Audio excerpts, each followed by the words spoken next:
السلام علیکم ورحمۃ اللہ وبرکاتہ۔ الحمدللہ والصلاۃ والسلام علی رسول اللہ، اما بعد۔ میرے تمام دینی اور اسلامی بھائیوں، آج ہم 3 چیزوں کے بارے میں معلومات حاصل کریں گے۔ نمبر 1، نماز کا سمے۔ نمبر 2، کن اوقات میں نماز پڑھنا جائز نہیں ہے۔ اسی طرح سے نمبر 3، کن جگہوں پہ ہماری نماز درست نہیں ہوگی، ہماری نماز صحیح نہیں ہوگی۔ تو سب سے پہلے نماز کا سمے۔ اللہ تعالیٰ نے فرمایا، نسندہ مومنوں کے اوپر نردھارت سمے میں نماز انیواریہ کیا گیا ہے، فرض کیا گیا ہے۔ تو سب سے پہلے ظہر کا وقت۔ ظہر کا وقت کب سے شروع ہوتا ہے؟ زوال کے بعد سے۔ زوال یعنی دوپہر کے ٹائم میں جب سورج بالکل سر کے اوپر رہتا ہے، نماز نہیں پڑھ سکتے۔ سورج جب تھوڑا سا پچھم کی طرف، مغرب کی طرف، جدھر سورج ڈوبتا ہے ادھر ڈھل جائے، تبھی سے لے کے ظہر کا ٹائم شروع ہو جاتا ہے۔ کب تک رہتا ہے؟ ہر چیز کا سایہ اس کے برابر ہو جائے۔ جو بھی چیزیں ہیں، جب اس کا سایہ اس کے برابر ہو جائے، اس کے برابر ہونے تک ظہر کا ٹائم رہتا ہے۔ سایہ جب زیادہ ہو گیا، ظہر کا وقت ختم ہو گیا۔ مثال طور پر یہ قلم ہے، اس کو کھڑا کریں، اب اس کا سایہ اس کے برابر ہو گیا، اس کا سایہ اس کے برابر ہے، یہاں تک پورا ظہر کا وقت رہے گا۔ جیسے ہی سایہ بڑا ہو گیا، اس کی اصل چیز سے اس کا سایہ بڑا ہو گیا، پھر وہاں سے عصر کا وقت شروع ہو جاتا ہے، وہیں سے عصر کا وقت شروع ہو جاتا ہے، اور عصر کا وقت سورج ڈوبنے تک رہتا ہے۔ سورج غروب ہونے تک، سوریاست تک عصر کا وقت رہتا ہے۔ سورج ڈوب گیا اور پھر وہاں سے مغرب کا ٹائم شروع ہو جاتا ہے۔ مغرب کا ٹائم کب تک رہتا ہے؟ جہاں سورج ڈوبتا ہے ادھر ایک طرح کی لالی ہوتی ہے، ایک پرکار کی لالی ادھر ہوتی ہے، وہ لال رنگ جب تک آکاش میں رہتا ہے تب تک مغرب کا ٹائم رہتا ہے۔ لالی ختم ہو گئی، مغرب کا وقت بھی ختم ہو گیا، اب وہیں سے عشاء کا وقت شروع ہو جاتا ہے۔ عشاء کا وقت کب تک رہتا ہے؟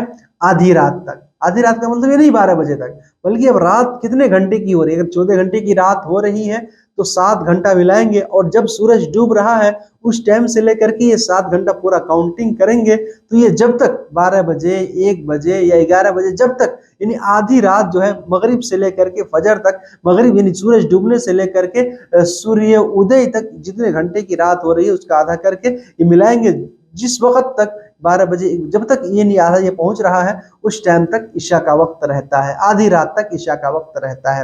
عشاء کا وقت آدھی رات کے بعد ختم ہو جاتا ہے، اور پھر رہا ایک نماز اور فجر کی نماز، تو اس کا وقت جو ہے طلوع فجر، یعنی جہاں سے سورج ادے ہوتا ہے، سوریہ ادے ہوتا ہے، اس طرف آکاش میں ایک پرکار کی سفیدی ہوتی ہے۔ جب وہ سفیدی ظاہر ہو جائے، وہ سفیدی پرکٹ ہو جائے، اس ٹائم سے فجر کا ٹائم شروع ہو جاتا ہے، فجر کا وقت شروع ہو جاتا ہے۔ کب تک رہتا ہے؟ سورہ ادے ہونے تک، سورج طلوع ہونے تک، سورج نکلنے تک فجر کا ٹائم رہتا ہے۔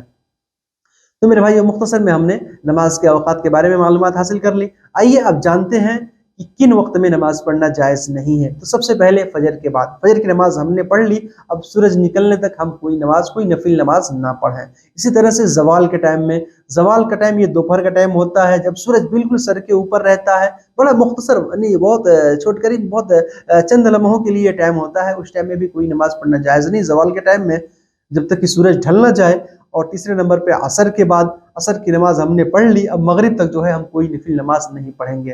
ہاں، لیکن جو سببی نماز ہے، کارڑ بیش پڑھی جانے والی نمازیں ہیں، اس کو ہم ان ٹائم میں بھی پڑھ سکتے ہیں۔ جیسے تحیۃ المسجد ہے، کوئی آدمی نماز پڑھ چکا تھا عصر کی، پھر بعد میں اس کو قرآن کوئی چیز مسجد میں وضو کر کے گیا تو 2 رکعت تحیۃ المسجد پڑھ سکتا ہے۔ اس طرح سے جنازے کی نماز ہے، اس کو بھی فجر کے بعد اور عصر کے بعد پڑھ سکتے ہیں، کوئی حرج کی بات نہیں۔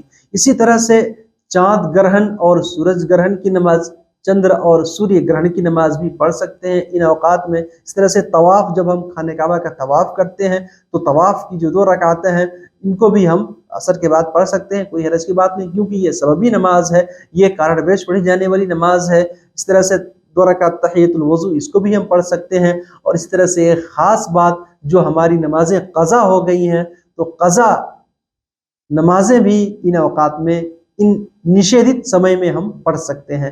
اللہ کے رسول صلی اللہ علیہ وسلم نے بیان فرمایا، من نسی صلاۃ او نام عنها فکفارتها ان یصلیها اذا ذکرها، جو شخص سو جائے یا بھول جائے اور نماز اس کی چھوٹ جائے تو جب اس کو یاد آئے، جب وہ سو کر اٹھے، وہ فوراً جو ہے نماز پڑھ لے، کیونکہ اس کی پریشت، اس کا کفارہ یہی ہے کہ اس نماز کو پڑھ لے۔ اسی وجہ سے جو ہے یہ نماز جو ہے ہم ان اوقات میں بھی پڑھ سکتے ہیں، بس اسے عمومی طور پہ نفل نمازیں جو ہے منع کیا گیا ہے، فجر کے بعد اور عصر کے بعد جو ہے ویسے نفل نمازیں نہیں پڑھنی چاہیے۔ اسی طرح سے فجر کی 2 سنتیں جو ہیں اس کو بھی فجر کی نماز کے بعد پڑھ سکتے ہیں، سورج نکلنے کے بعد بھی پڑھ سکتے ہیں۔ ہمارے بہت سارے بھائی اتنی غلطی کرتے ہیں، فجر کی نماز جماعت کے ساتھ کھڑی ہو جاتی ہے، امام صاحب نماز پڑھا رہے ہیں اور یہ جا کر کے پیچھے اپنی 2 رکعت سنت پڑھتے ہیں، یہ صحیح نہیں ہے۔ اللہ کے رسول صلی اللہ علیہ وسلم نے بیان فرمایا کہ جب جماعت کے ساتھ نماز کھڑی ہو جائے تو کوئی دوسری نماز نہیں ہے سوائے فرض نماز کے، تو ان کو جماعت کے ساتھ نماز پڑھ لینی چاہیے، پھر جماعت کے ساتھ نماز 2 رکعت ختم کر لیں فرض، پھر اس کے بعد سے اپنی 2 رکعت سنت وہ پڑھیں گے، یہی اتم افضل اور بہتر ہے۔ اسی طرح سے ظہر سے پہلے 4 رکعت سنت پڑھتے ہیں، اگر کوئی نہیں پڑھ سکا ہے تو اس کو عصر کے بعد جو ہے وہ 4 رکعت پڑھ سکتا ہے، کوئی حرج کی بات نہیں ہے۔ میرے بھائیو آئیے ہم جانتے ہیں کہ کن جگہوں پہ نماز صحیح نہیں ہے۔ اس میں سب سے پہلے مقبرہ یعنی قبرستان، جی ہاں جہاں پہ قبر وغیرہ رہتی ہیں وہاں پہ ہم نماز نہیں پڑھیں گے۔ اللہ کے رسول صلی اللہ علیہ وسلم نے بیان فرمایا الارض کلها مسجد الا الحمام والمقبرہ، پوری دھرتی، پوری زمین ہمارے لیے مسجد بنائی گئی ہے سوائے 2 جگہوں کے، نمبر 1 قبرستان، نمبر 2 حمام یعنی غسل خانہ، باتھ روم، وہاں پہ بھی نماز پڑھنا صحیح نہیں ہے، لیکن جنازے کی نماز جو ہے اس کو قبرستان میں پڑھ سکتے ہیں۔ اسی طرح سے قبر کی طرف منہ کر کے نماز پڑھنا یہ بھی جائز اور درست نہیں ہے۔ حضرت ابو مرثد الغنوی رضی اللہ تعالی عنہ کہتے ہیں میں نے رسول اکرم صلی اللہ علیہ وسلم کو فرماتے ہوئے سنا لا تصلوا الی القبور ولا تجلسوا علیہا، تم لوگ قبر کی طرف منہ کر کے نماز نہ پڑھو۔ مثال کے طور پہ ہمارا چہرہ قبلہ کی طرف ہے لیکن سامنے اگر قبر ہے تو ہم وہاں پہ نماز نہ پڑھیں، وہاں پہ نماز نہ پڑھیں، اللہ کے رسول نے منع فرمایا۔ اور کیا بیان فرمایا کہ اس قبر پہ بیٹھو بھی مت، بیٹھنا بھی جائز نہیں۔ اسی طرح سے جہاں اونٹ باندھے جاتے ہیں ادھر عرب میں، جہاں پہ اونٹ رہتے ہیں، جہاں پہ ان کو رکھا جاتا ہے، تو اونٹ کے باڑے میں بھی نماز پڑھنا جائز اور درست نہیں ہے۔ اسی طرح سے ایک آخری بات ہم سب جانتے ہیں کہاں پہ نماز جائز اور درست نہیں ہے، ناپاک جگہوں پر، جی جو اپوتر استھان ہے، اپوتر دھرتی ہے، وہاں پر بھی نماز جائز نہیں ہے، کیونکہ نماز صحیح اور درست ہونے کے لیے زمین کا بھی پاک ہونا، دھرتی کا بھی پوتر ہونا ضروری ہے۔